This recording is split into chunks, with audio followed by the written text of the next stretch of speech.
Cada 4 años la gimnasia olímpica nos deja a todos pegados a la pantalla, ¿verdad? Vemos esa mezcla perfecta de fuerza, de gracia. Es una pasada, pero ¿y si te digo que detrás de cada salto impecable se esconde una historia de entrenamiento militar, de medicina antigua y de una batalla mental que no se ve? Créeme, hay mucho más que un simple 10 perfecto. Pues vamos a hacer justo eso. Vamos a mirar más allá de los músculos y la flexibilidad. Vamos a explorar juntos cómo los antiguos guerreros, los médicos del Renacimiento y hasta la psicología moderna han ido dando forma al gimnasta que vemos hoy. Es hora de descubrir esas fuerzas ocultas que convierten a un atleta en una auténtica leyenda. Y para empezar, un dato que a lo mejor te sorprende. La gimnasia no nació como un deporte, para nada.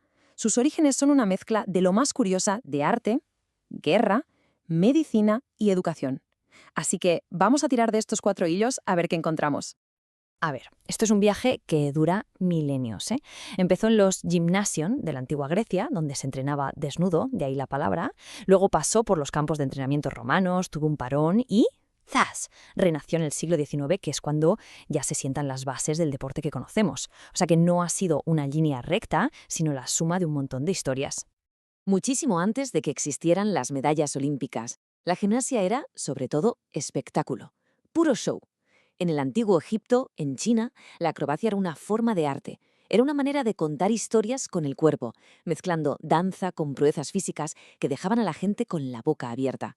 Podríamos decir que esta es su alma más antigua. Y aquí viene una conexión que es alucinante. El campo de batalla.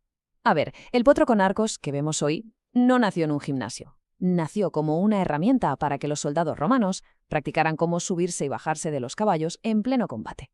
La agilidad, en ese contexto, era literalmente una cuestión de vida o muerte. Y de la guerra saltamos a la enfermería. El famoso médico romano Galeno, que trataba a emperadores y gente importante, usaba lo que él llamaba gimnasia médica para rehabilitar a los gladiadores heridos. Siglos más tarde, en el Renacimiento, se recuperó esta idea con fuerza. El movimiento no es solo deporte, es medicina. Y finalmente llegó la educación para unir todas estas piezas. En el siglo XIX, un educador alemán llamado Friedrich Jahn creó los Turnervereins, que fueron, básicamente, los primeros clubes de gimnasia. Allí se sistematizaron los ejercicios y se diseñaron los aparatos que hoy nos resultan tan familiares. Convirtieron la gimnasia en una herramienta para formar el cuerpo y el carácter de los jóvenes.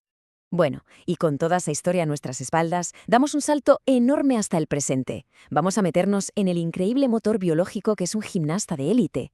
Aquí es donde la ciencia moderna nos desvela los secretos de un cuerpo humano llevado al límite absoluto. Pensemos en este número un segundo. 14. Un gimnasta soporta hasta 14 veces su propio peso al aterrizar. Para que nos hagamos una idea, es como si un piloto de caza soportara esas fuerzas G extremas, pero concentradas en sus tobillos y rodillas. Y no una vez, sino una y otra vez. Es una auténtica barbaridad. Este cambio en el deporte es fundamental para entenderlo. La imagen de la campeona cambió de forma radical. A partir de los años 70, con la llegada de atletas jovencísimas como Nadia Comaneci, empezaron a surgir preguntas clave. ¿Cómo afecta un entrenamiento tan intensivo a un cuerpo que todavía se está desarrollando? Aquí está el verdadero acto del equilibrio, y no es en la barra. Por un lado de la balanza tenemos el entrenamiento extremo. Por el otro, el desarrollo natural del cuerpo. Un entrenamiento de élite puede llegar a alterar todo el sistema hormonal, afectando desde el crecimiento hasta la energía que tiene el cuerpo disponible. Es un equilibrio increíblemente delicado. Vale, ya hemos visto la historia y la biología, pero nos falta una pieza clave, una que a menudo es invisible para el espectador, la batalla mental. La presión psicológica en un deporte donde te juegas el físico en cada movimiento es inmensa. Esto es, quizá, lo más aterrador que le puede pasar a un gimnasta, el síndrome de la habilidad perdida. Es difícil imaginar, pero es como si de un día para otro se te olvidara cómo escribir tu nombre o cómo montar en bici. Un movimiento que has repetido miles de veces, de forma automática, de repente, ¡puf!, desaparece. Es como si hubiera un cortocircuito en el cerebro. Y esta tita es que es demoledora. Porque el problema no es solo perder una habilidad, es que ese miedo, esa duda, se puede contagiar a otros movimientos parecidos, como un virus, y claro, eso amenaza con derrumbar una carrera entera. Esto demuestra que la batalla más dura no siempre es la física. Con fuerzas de impacto de hasta 14 veces el peso corporal y una presión mental extrema, pues es inevitable, las lesiones son parte de la gimnasia. Pero ojo, que la ciencia de la recuperación es hoy tan sofisticada como el propio entrenamiento. A ver, Es importante saber que no todas las fracturas por estrés son iguales, ni mucho menos.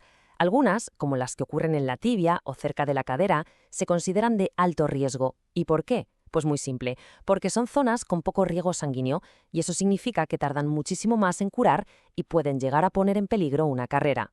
Otras, en cambio, como las del peroné, sanan mucho mejor. La rehabilitación moderna ya no va de estarse quieto y esperar, es un proceso súper activo. Mientras una parte del cuerpo descansa, el resto trabaja para mantener la fuerza, sobre todo la del core. Se centra en empezar a moverse pronto, de forma controlada, para acelerar al máximo una vuelta segura a los entrenamientos. Después de este recorrido por la historia, el cuerpo y la mente, la pregunta es clara. ¿Y ahora qué? ¿Hacia dónde va la gimnasia? Porque este deporte, con sus 5.000 años de historia a las espaldas, no ha parado de evolucionar ni un solo día. Pues una parte muy importante del futuro de la gimnasia se está construyendo literalmente en laboratorios de materiales. Barras más flexibles que actúan casi como catapultas, suelos que devuelven muchísima más energía en cada salto. Cada avance tecnológico no solo intenta hacer el deporte más seguro, sino que abre la puerta a acrobacias que hace unos años eran simplemente impensables. Y con esto llegamos a la gran pregunta, la que seguramente definirá el futuro de la gimnasia. Es el equilibrio definitivo. ¿Cómo se puede seguir desafiando los límites de la física, seguir maravillando al mundo, pero sin sacrificar por el camino la salud tanto física como mental de los atletas? Encontrar la respuesta a eso es, probablemente, la acrobacia más difícil de todas.